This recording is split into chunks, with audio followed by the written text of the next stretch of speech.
Dear friends, subscribe and hit the bell. Your support allows us to continue our investigations. The sultry Sicilian afternoon of August 3, 1943, melted the air, making it thick and shimmering above the scorching, rocky ground. Inside the medical tent of the 15th Evacuation Hospital hung a smell that could not be mistaken for anything else, a mixture of antiseptics, sweat, caked blood, and human suffering. The doctor, Major Charles Etter, was bent over a patient's chart when the tent flap was abruptly pulled back, letting in the blinding sun and a stocky figure with 3 stars on his helmet. The newcomer moved with an energy that seemed out of place in this realm of pain. His uniform was immaculate, trousers perfectly pressed and tucked into high cavalry boots that gleamed as if their owner had just come from a parade, not the front line. On his hip, in an open holster, hung a revolver with an ivory handle, a detail that was his calling card, a symbol recognized and idolized and hated. George Smith Patton Jr. moved among the cots, pausing by wounded soldiers. He asked where they had been injured, praised their bravery, spoke of swift victory. His voice, unexpectedly high for such a powerful man, sounded confident. But then he stopped at the cot of Private Charles Cool. The soldier sat on the edge of the bed, hunched over, physically whole but with a vacant stare. He had no bandages, no splints. The general frowned. His face, like a mask of a Roman patrician, darkened. He asked the soldier where he was wounded. The answer came softly, almost a whisper. Quote, 0. In an instant, the atmosphere in the tent changed. The air seemed electrified. Patton, a man who had built his life on a cult of aggression and inflexibility, exploded. For him, living by the code of honor of ancient warriors, words of nervous exhaustion were not just weakness, but a personal insult. He ripped off his gloves. The sound of the slap with which he struck the soldier echoed like a gunshot in the hospital's silence. The general yelled, calling the private a coward, ordering him to return to the front, threatening to personally send him into oblivion if he didn't pick up a rifle. He kicked the soldier out of the tent. Doctors and staff stood frozen in stupor. At this moment, at the peak of his military triumph in Sicily, one of the century's most talented commanders personally jeopardized his entire career, revealing the main paradox of his nature.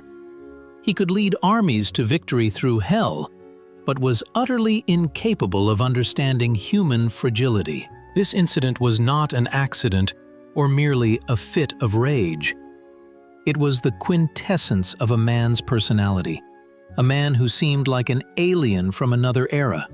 To understand why this moment became a turning point in the history of World War II, one must rewind time and look at the clay from which this complex, contradictory monument was molded. George Patton did not merely play the role of a general. He lived in a reality where the line between the 20th century and antiquity was blurred. He was born in 1885 in California, into a family with rich traditions and an even richer fortune. His ancestors fought in the War of Independence and in the Civil War on the side of the Confederacy. The boy grew up on stories of cavalry charges and noble duels. But there was one circumstance that shaped his character more strongly than family legends. Young George suffered from dyslexia. At that time, such a diagnosis did not exist, and a child who could not learn to read until the age of 12 was often considered simply lazy or dull-witted. For a boy with the ambitions of Alexander the Great, this was daily torment. He realized that he had to try 3 times harder than others just to keep up.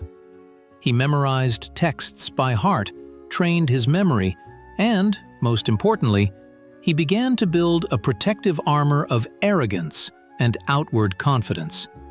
If he could not be the smartest in the class, he decided to become the toughest, the bravest, the most impeccable in military affairs. This pursuit of perfection led him to the West Point Military Academy, and then to the 1912 Olympic Games in Stockholm, where he participated in the modern pentathlon. It was there, in Sweden, that another trait of his character emerged: fatalism and a belief in his own exceptionalism. In the shooting competition, he used larger caliber cartridges than the others, claiming that they made bigger holes. The judges believed he had missed once, but Patton insisted that the bullet went through the same hole as the previous one. His score was not counted, but he did not break. He believed that fate was guiding him, and fate led him to the battlefields of World War I, where he became one of the first Americans to master a new type of weapon: the tank. He saw the future of cavalry in these clumsy metal boxes. There, in France, he received his first wound, and his first experience commanding in battle, standing under fire and directing tanks with a cane, like a conductor with an orchestra. Even then, he began to form his image: eccentric, fearless, demanding the impossible. When the world plunged into its second global catastrophe, America needed exactly such a man. In an era when war had become a clash of industrial might and logistical chains, Patton remained a knight who believed in the spirit of offense. But this knight commanded tank divisions. His philosophy was simple: hold the enemy by the nose and kick him in the ass. Constant movement, constant attack. To stop meant to die. In North Africa, after the humiliating defeat of American forces at Kasserine Pass, it was Patton who was sent to restore order. He began not with tactics, but with discipline. Soldiers had to wear ties even in the desert, shave every day, and salute. They hated him for it, called him old blood and guts, implying that the blood would be theirs and the guts his. But within a few weeks, this demoralized mob turned into a fighting machine that began to win. However, behind the Iron General's outward facade lay a complex inner world, full of mysticism and secret fears. Patton genuinely believed in reincarnation. This was not just a hobby or a metaphor. He was convinced that his soul traveled through the ages, inhabiting the bodies of warriors from different eras. When he arrived in North Africa, he claimed to recognize the area because he had fought there 2,000 years ago during the Punic Wars. He wrote poems describing his, quote, "one," how he was a Roman legionary, a Greek hoplite, a cavalryman in Napoleon's army. For him, war was not a political act, but an eternal, sacred ritual in which he was the high priest. This belief gave him incredible composure in battle. He was not afraid of the end of his life's journey because he believed that it was merely a transition to the next level of the game. But it also made him lonely. He looked at his colleagues, Bradley, Eisenhower, as good managers, but not as warriors of the spirit. They planned operations based on supply and politics. He felt the battlefield intuitively, as if reading a score written centuries ago. This created a deep chasm between him and the Allied command. Eisenhower valued diplomacy and the ability to work in a coalition. Patton despised compromises. He openly criticized the Allies, especially the British and Field Marshal Montgomery, whom he considered too cautious and slow. The competition with Montgomery over who would capture Messina in Sicily first became legendary. Patton drove his men relentlessly, disobeying orders, cutting corners, just to enter the city before the Briton. He won this race, but the price was high: exhausted men and equipment. It was here, at the intersection of his genius and his egocentrism, that a problem arose that almost destroyed his career. The hospital slapping incident was the catalyst. journalists learned what had happened. In a democratic society that sent its sons, citizens, not professional mercenaries, to the front, such behavior from a general caused a storm of indignation. The American public demanded his resignation. Eisenhower faced an impossible choice. On the one hand, Patton was a political toxin, a man who couldn't hold his tongue and disgraced the army with his attitude towards ordinary soldiers. On the other hand, Eisenhower knew, when the invasion of Europe began, he would need this mad dog of war. Patton was the only general the German command truly feared. The Germans studied his tactics, considered him their most dangerous opponent. Removing him would mean giving a gift to Berlin. Eisenhower's decision was Solomon-like and cruel. He forced Patton to apologize to the soldiers, personally, in front of the formation, which, for the proud general, was a humiliation worse than losing his insignia. And then he sent him to the reserve. While other generals were preparing for the landing in Normandy, Patton sat in England, commanding a non-existent army. This was a period of his deepest depression and, at the same time, the most brilliant strategic deception in the history of warfare. The Allies created the myth of the first U.S. Army group, supposedly preparing for a landing in Pas-de-Calais. Inflatable rubber tanks stood in the fields of England, plywood airplanes, and thousands of fake radio messages went out over the airwaves. And at the head of this phantom armada, they placed George Patton. The Germans' logic was simple. The Allies cannot keep their best general in reserve. Therefore, where Patton is, there will be the main blow. This waiting period became a torment for him. He felt like a lion in a cage, an actor not allowed on stage on opening night. He wrote letters to his wife, full of bitterness, fearing that the war would end without his participation in the decisive battles. But it was this pause that allowed him to rethink his role. He understood that his personal glory depended on the success of the common cause, even if that cause required him to be a dummy. However, energy accumulated within him, a coiled spring that was to uncoil with monstrous force. When the actual landing took place on June 6, 1944, in Normandy, Patton wasn't there. He arrived later, in July, to take command of the Third Army. And that's when the world saw what this man was capable of once he was finally unleashed. Operation Cobra, the breakout from the Norman hedgerows, became his finest hour. Patton didn't just advance, he flew. His tanks covered 60, 80 kilometers a day. He ignored flanks, he ignored warnings about fuel shortages. Quote zero, he would say. He implemented a revolutionary tactic. Commanders were at the front lines. Orders were given over the radio in clear text to avoid wasting time on encryption. He demanded that officers lead, not send others forward. This was not just a military offensive, it was a philosophical conflict between two systems. On one side, the methodical, cautious German school of war, based on rules and regulations.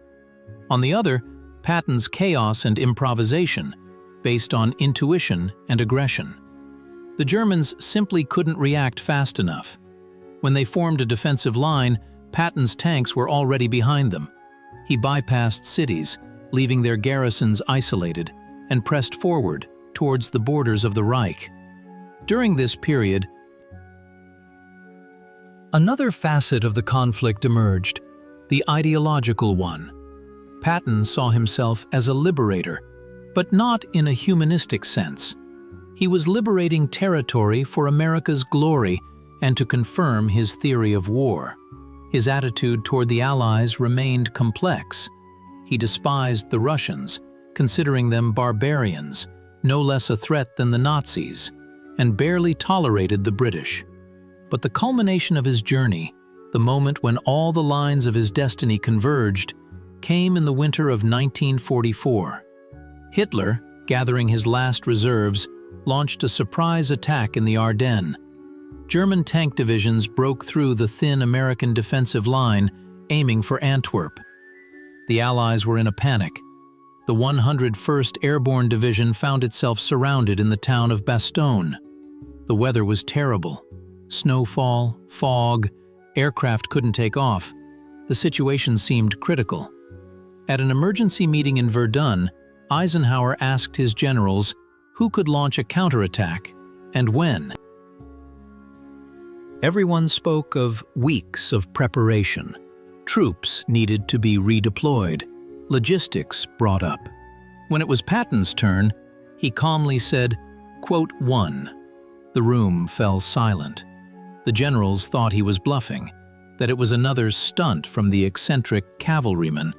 To turn an entire army advancing eastward, pivot it 90 degrees north, and throw it into battle along snow-covered roads. It was logistically impossible. It defied the laws of physics and military art. But Patton wasn't joking. He had already given preliminary orders to his staff officers, anticipating such a turn of events. What happened in the following days went down in history textbooks as Patton's Christmas miracle. The Third Army achieved the impossible. Hundreds of thousands of soldiers, thousands of tanks and trucks, amidst a brutal winter, executed an incredibly complex maneuver. Patton was everywhere. He directed traffic at intersections, encouraged frozen soldiers, and argued with quartermasters. At this moment, he employed his most unusual weapon, prayer. He ordered his chaplain to write a prayer for good weather and print it on thousands of cards, which were distributed to the soldiers. He demanded clear skies from God so his air force could bomb the enemy. And strangely enough, the sky cleared. On December 26th, tanks of Patton's 4th Armored Division broke through the encirclement around Bastogne. This breakthrough was not just a military victory, it was a triumph of one man's will over circumstances, nature, and the enemy. It was the apotheosis of his philosophy of aggression. He proved that spirit is more important than matter, that audacity conquers cities. In those days, Patton was at the peak of his power. He felt like a god of war, shaping the destinies of nations. However, the war, which was the meaning of his existence, was relentlessly approaching its end. With the fall of Germany, the most tragic period of Patton's life began: peace. A man made for battle found himself utterly unsuited for governing an occupied country. He was appointed military governor of Bavaria, and it was a disaster. The complex political landscape of post-war Europe demanded subtlety, diplomacy, and an understanding of the nuances of denazification. Patton, however, saw the world in black and white. For him, German soldiers were worthy adversaries whom he respected more than his former allies, the Soviet troops. He began making statements that shocked the world even more than the slap in Sicily. He publicly compared the Nazis to a defeated political party, like Republicans or Democrats, urging not to destroy the German administrative machinery, but to use it to restore order. But most dangerous was his attitude toward the Soviet Union. Patton openly stated that the Allies had fought the wrong enemy. He proposed arming captive German soldiers and with them moving eastward to finish the job, while America still had military superiority. In a devastated Europe, weary of bloodshed, these words sounded like the madness of an arsonist. The political leadership was appalled. Eisenhower, now a symbol of the new world order, could no longer protect his old friend. Patton was removed from command of the Third Army, the very army he had made legendary. He was transferred to a desk job in the 15th Army, in the War History section. It was an honorable exile.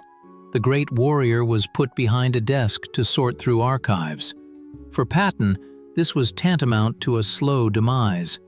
He felt that his time was over, that in the new world of the atomic bomb, the UN, and cold diplomacy, there was no place for knights with ivory-handled revolvers. He wrote in his diary that he should have died on the last day of the war, as befits a soldier, from the last bullet. The irony of fate, in which he so believed, played a cruel trick on him. His passing was not heroic. On December 9, 1945, the day before his planned departure home to America, Patton went pheasant hunting. His Cadillac, traveling at a low speed, collided with an army truck. The accident was minor. No one in the car except Patton was injured, but the general hit his head on the partition and broke his neck. He was paralyzed below the shoulders. He lay in a Heidelberg hospital for 12 days. The man who had passed through a hail of bullets, shrapnel, and explosions of 2 world wars was dying in a clean ward from a ridiculous accident on a peaceful road. In these last days, he might have recalled his past lives, his victories and defeats. He told doctors, "This is a hell of a way to die." On December 21, 1945, George Patton's heart stopped. He was buried in Luxembourg, among the soldiers of his Third Army who had died in the Battle of the Bulge. He refused to be buried in the USA, wishing to remain with his men. Patton's death, like his life, left behind a powerful resonance that is still felt today. His figure poses uncomfortable questions that are relevant in any era. Does civilized society need monsters to protect its values? We want our wars to be fought cleanly, humanely, and according to rules. But history shows time and again that victory is often brought about by people like Patton, intolerant, cruel, obsessive, capable of crossing the boundaries of normal human perception. The lessons of his life are multifaceted. The first lesson is the power of professionalism and training. Patton was not just a mad, brave man. He was one of the most well-read and educated officers of his time. His improvisations were based on a deep knowledge of military affairs. The second lesson is the role of the individual. In an era of giant bureaucratic systems, one person, by their will and energy, can change the course of events, as happened at Bastogne. But there is also a third, cautionary lesson. The qualities necessary for war can be destructive in peacetime. The very fire that burns the enemy can also burn the hero himself if he cannot control it. Patton remains one of the most controversial figures of the 20th century. His methods can be condemned, his character can be rejected, but his contribution to the defeat of Nazism cannot be denied. He was a living paradox, a crude, foul-mouthed man who wrote subtle poems, a devout Christian who believed in reincarnation, an aristocrat adored and hated by common soldiers. Concluding the story of the scandalous general, we return to the beginning, to that tent in Sicily. That blow, that outburst of rage, was not just a mistake. It was a moment of truth, when the mask of a modern general slipped, revealing the face of an ancient warrior for whom honor was dearer than life, and weakness more terrifying than death. Patton did not belong to the 20th century. He was a hero of the Iliad, lost in time, who by fate found himself at the controls of a Sherman tank. And perhaps he was right in his belief. Perhaps he did not vanish into oblivion, but merely went to regroup, waiting for the war horns to sound again somewhere in the future, calling him to another battle in the endless cycle of war he called home. The story of George Patton teaches us that genius often goes hand in hand with madness, and great achievements sometimes require unbearable characters. He showed that even in an age of machines and technology, the human spirit, will, and belief in one's destiny remain a decisive factor on the battlefield. And as long as wars exist, Patton's shadow, with his revolvers and gleaming helmet, will be invisibly present in staff tents, reminding us that to win, Sometimes you don't need to be a good person, but a great warrior. His legacy is not only the strategies of tank breakthroughs, which are studied in academies to this day. It is a reminder that history is not made by faceless forces, but by living people with all their passions, vices, and virtues. Patton was a bright flash, a comet that swept across the sky of World War II, leaving behind scorched earth and liberated cities. And even today, decades later, standing by his grave in Luxembourg, looking at the endless rows of white crosses of his soldiers, it is impossible to shake the feeling that he is still there, commanding his last parade, eternally ready for an attack that will never end. Ultimately, George Patton proved one simple truth. To defeat evil, sometimes you need to unleash your own beast. But the price for this is the loss of peace in your own soul. He paid this price in full, remaining in the memory of descendants not as a peacemaker, but as a god of war, trapped in a human body, who fulfilled his destiny and left when the world became too small for his gigantic ambitions and ancient soul. His story is not just the biography of a general. It is the drama of a man who was too great for the world and too complex for simple judgments. If you look at a map of Europe from 44 and 45, you can see the trace of his will, the arrows of offensives drawn across France and Germany. But if you look deeper into the essence of events, we will see a man who every day fought not only the Wehrmacht, but also himself, his fears, his dyslexia, his feeling of being an outsider in this time. And in this internal struggle, he won his main victory. He forced reality to submit to his myth. He became what he wanted to be, a great commander, equal to Hannibal and Caesar, among whom he always counted himself. This is the phenomenon of Patton. He made us believe in his legend. And as long as we remember him, as long as we argue about him, he continues to live, exactly as he predicted, moving from one historical memory to another, an eternal soldier in humanity's endless war with itself.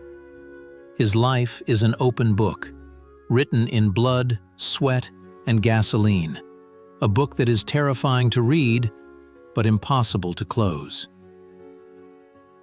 It is a story of how one indomitable will can change the fate of millions, and of how lonely it can be at the top, where the air is thin and the only interlocutor is eternity.